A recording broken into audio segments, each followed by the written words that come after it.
다 함께 기도하심으로 10월 29일 수요일 매일 예배 시작하겠습니다. 기도하시겠습니다. 은혜와 자비가 풍성하신 하나님 감사합니다. 오늘도 우리에게 새날 허락하시고 오늘도 우리가 호흡하며 우리가 살아갈 수 있는 힘과 능력 주시니 감사합니다.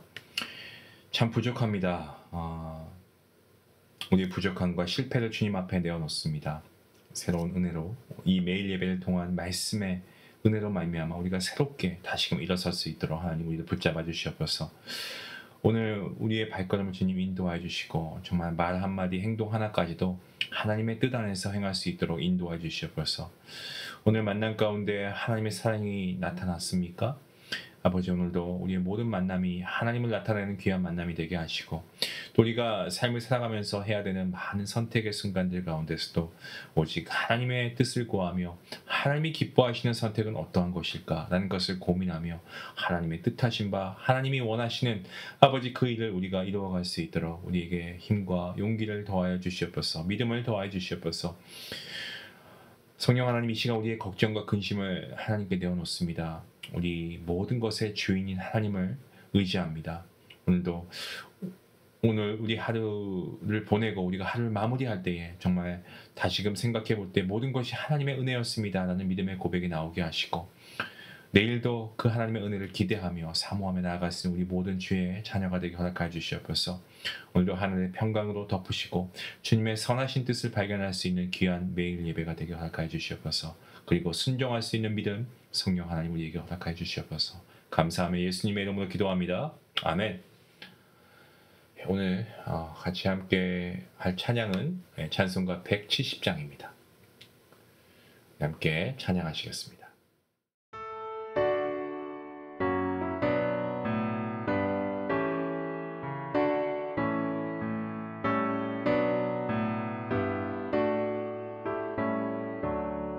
내 주님은 살아계셔 날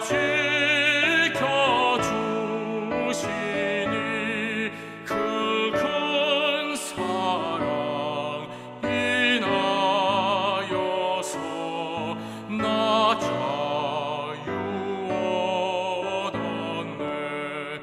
나의 구원 되신 주님, 내 소망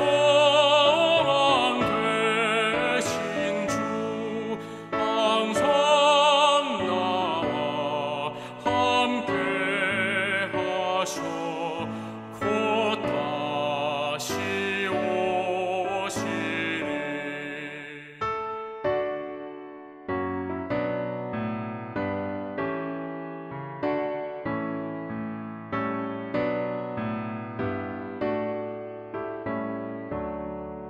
나를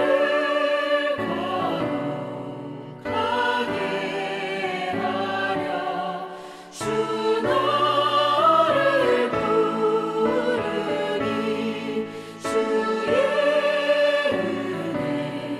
은혜 내게 넘쳐 주 뜻을 이루니 고생 믿음 나 가지고 주 말씀 따르면 주님 다시 강림할 때 날 영접하시리. 아멘.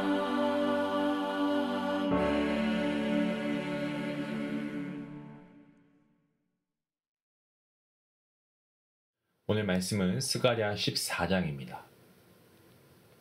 스가랴 14장 1절부터 8절까지의 말씀 되겠습니다. 우리 함께 말씀을 같이 읽도록 하겠습니다. 여호와의 날이 이르리라. 그날에 내 재물이 약탈되어 내 가운데에서 나누이리라.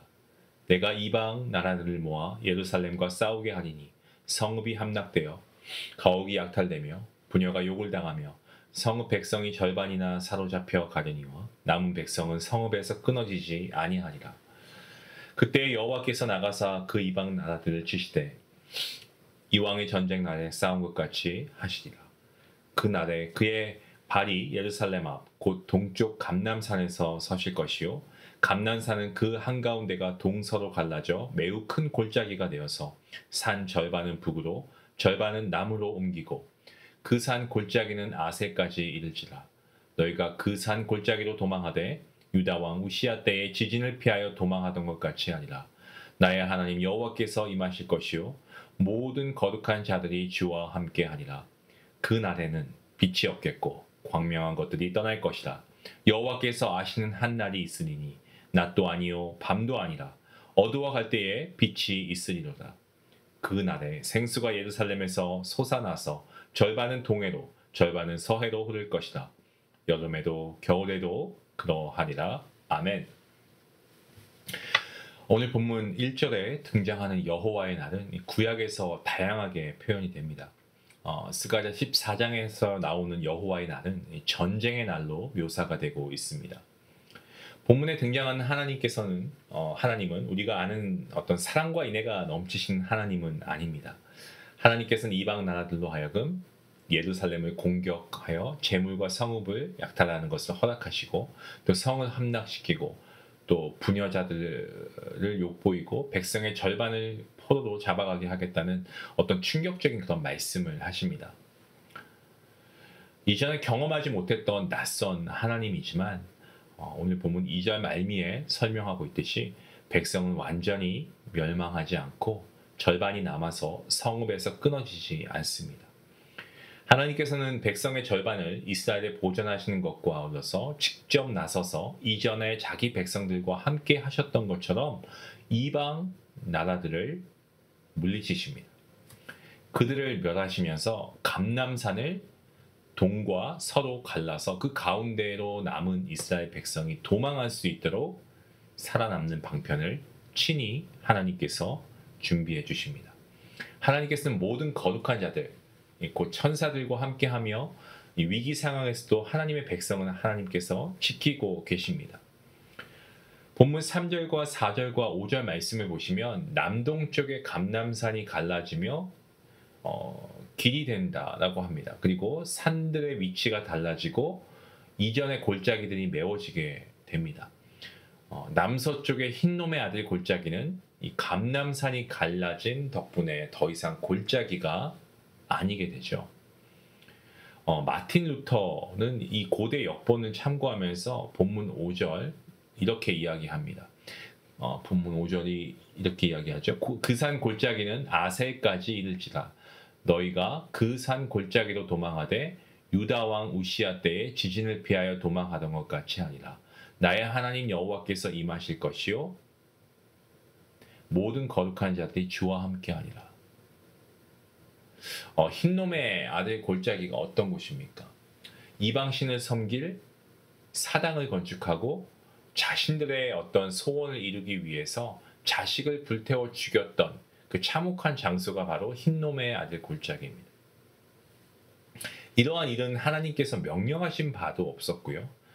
하나님의 마음에도 생각하지도 않은 일이었습니다. 이스라엘이 이처럼 참혹한 일을 행했던 동기는 하나님의 뜻을 제대로 알지 못했고요. 그리고 주변의 영향을 받아서 세상길로 간 겁니다. 주변 국가들의 세상적인 모습을 다 닮아가는 거죠.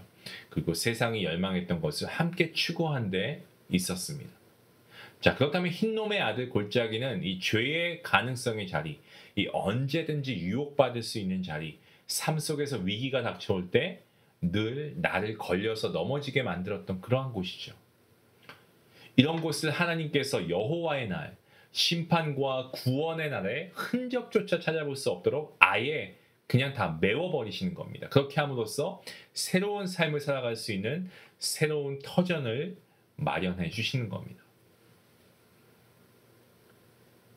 이스라엘의 절반이 구원을 받게 되죠. 하나님의 구원이 이스라엘 절반에게 임했던 것처럼 오늘 우리에게도 하나님의 구원이 임했습니다. 하나님께서는 이스라엘이 넘어졌던 흰놈의 아들 골짜기를 메워주셨습니다. 그와 같이 오늘 우리가 습관처럼 넘어지던 어떤 죄의 자리에서 그 유혹의 자리에서 세상의 자리에서 얼마든지 이길 수 있는 힘과 능력과 은혜를 베풀어 주신 분 바로 우리 하나님이십니다. 우리가 하나님의 크신 능력으로 구원받은 그런 하나님의 자녀라고 한다면 과연 그렇다면 이전의 삶과 지금 우리의 삶 좀 달라져야 하지 않습니까? 여러분 달라지셨습니까? 여러분의 삶이 구원받기 전과 그렇지 않은 구원을 받기 전과 그 후에 구원을 받은 자로서 여러분 좀 달라진 삶을 살고 계십니까?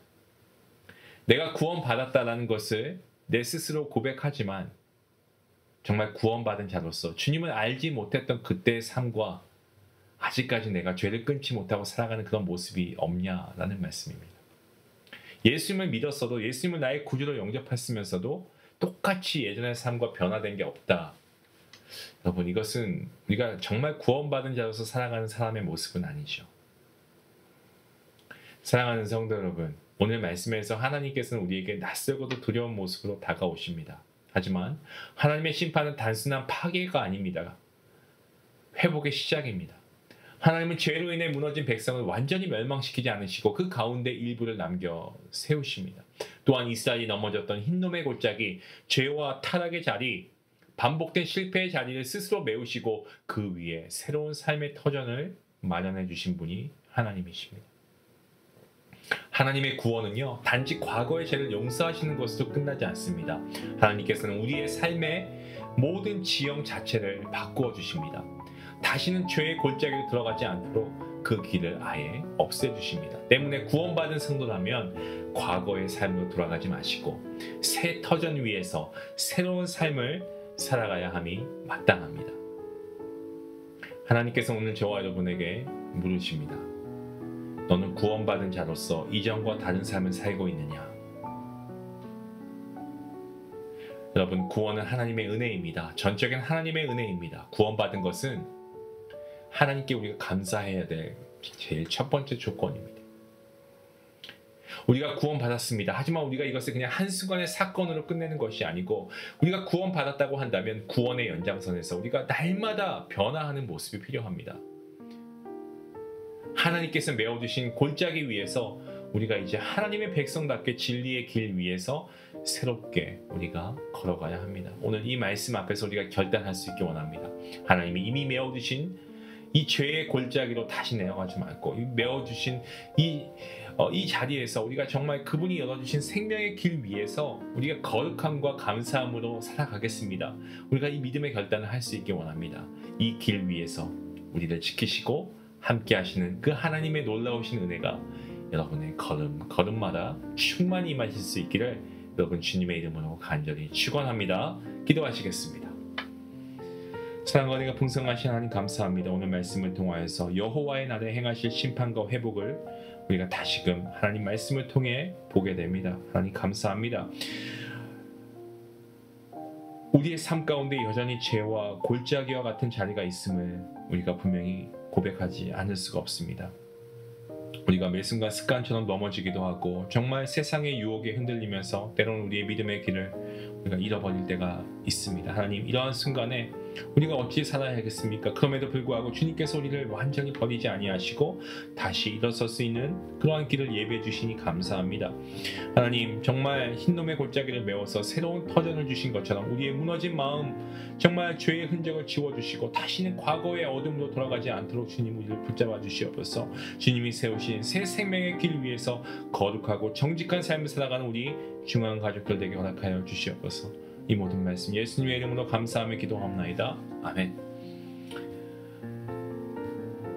하나님께서 이 여호와의 날에 흰놈의 골짜기를 메우신 것처럼 우리 안에도 여전히 남아있는 죄의 골짜기가 있습니다. 반복해서 넘어지는 그 자리가 있습니다. 유혹의 자리가 있죠. 네, 여러분, 하나님께서 메우시도록 우리가 내어드려야 합니다. 그리고 우리가 과거의 습관과 타협의 자리에서 좀 우리가 탈피해서 하나님께서 새롭게 마련하신 그 생명의 길 위에서 우리가 거룩함을 선택하고 우리가 그 구원받은 자로서의 삶을 우리가 우리의 삶 가운데 열매로 맺어야 할 줄로 믿습니다. 오늘 말씀을 생각하시면서 이런 귀한 믿음의 결단을 이루어갈 수 있기를 원합니다. 함께 기도하시겠습니다.